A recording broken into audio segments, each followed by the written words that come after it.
బాలరెడ్డి, గొంతు గుర్తుపట్టినావా? నీ పక్కనున్న పెన్లోనే పొడిచిపోతానంటే పో. నువ్వు ఊరు చేరేలోపు తరుముకుంటా వచ్చి నిన్ను నరికేస్తా. నాకేం నుంచి బెంగళూరు దగ్గర, ముందక్కడికి పోతా. అక్కడ చదువుతున్న నీ కొడుకుని చంపేస్తా. పల్లె చేరేలోపు ఆడిపోయిన వార్త విందో నీకు పూర్తిగా ఏడిచే టైం కూడా ఇవ్వను బాలరెడ్డి. నల్ల మబ్బు ఆకాశాన్ని కమ్మినట్టు నల్లగుడిని కమ్మేస్తా.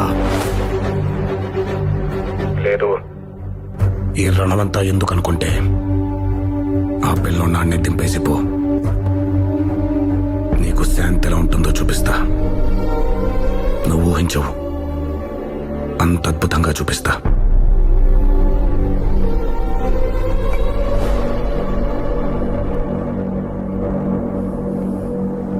అవి మీరు అక్కడే ఉండండి, వస్తున్నాను.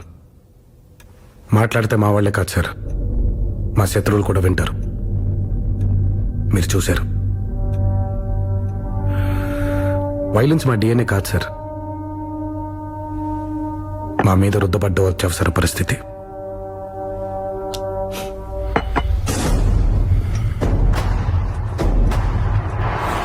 సార్, 100 అడుగుల్లో నీరు పడుతుందంటే 99 అడుగుల వరకు తవ్వాపేసేవాడిని ఏమంటారు?